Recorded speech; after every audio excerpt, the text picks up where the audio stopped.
Bichette! He sets a pretty high bar for himself each and every at-bat. He is the best in the game right now.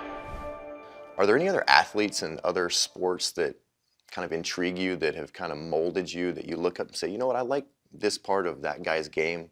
I'm going to kind of take that, because I see you as a blend of multiple different people in multiple different sports. People see the bow flows and they see the kind of the swag and the smoothness of your game, but I don't think what they know is the feet underneath the water, so to speak, the duck. It's moving and there's a fire inside of you that I know, as we played together, that I know you have a fire to win. Like, it's burning.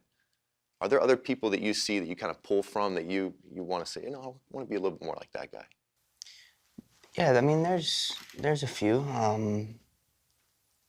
think I've always respected the guys who have accomplished a ton. Tom Brady, Kobe, Jeter, just guys who, you know, really did a lot in the game, and Sure. you can, especially with, you know, I'm not as in tune with what Derek did in his career, but with Kobe and with Tom, just the dedication, not just to the game, but everything outside of it too. Probably the player who has had the most impact on me is probably Rafa Nadal.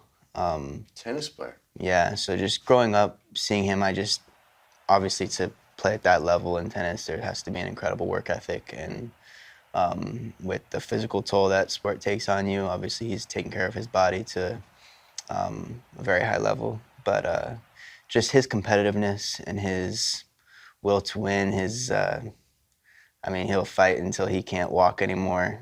That always was something that I looked up to, and definitely my favorite athlete ever. There's no quit in this guy. No. There's never, if there was a meter and measuring the heart, the will, and everything that's an intangible, he's top of the class. You look at all those 10, 12 pitch ABs where you're just in there fighting a guy and you make him quit. And I had a coach one time said, make him quit.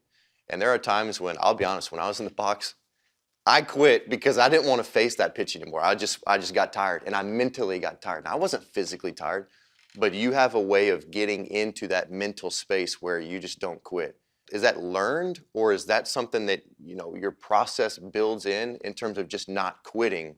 Because that's the difference. When you talk about elite players going at it, you versus Garrett Cole, it's who's going to quit first.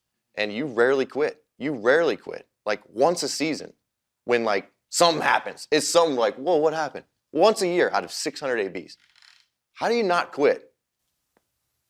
I'd probably give in a little bit more than once a year.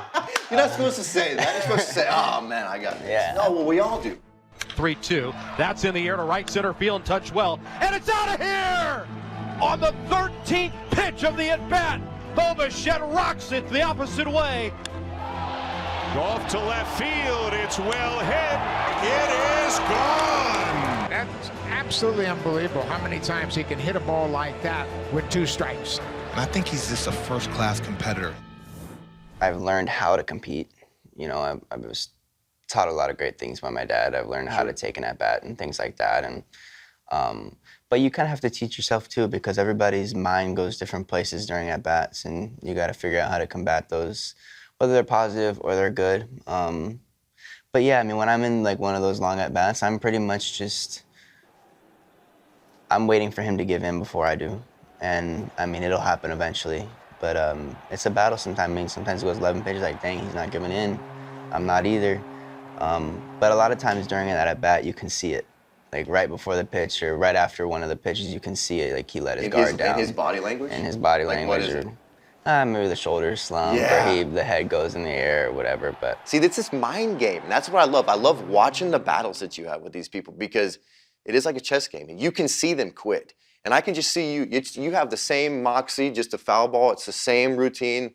Like, I'm totally comfortable in this situation. I love that about your game. Is that something you like really take pride in? yeah, I think I take pride in being comfortable. Playing in the major leagues, there's a lot of uncomfortable moments. It's not an easy game. And I think the more comfortable you can get in high pressure or days you don't feel good, being comfortable in those days, I think can really give you an edge.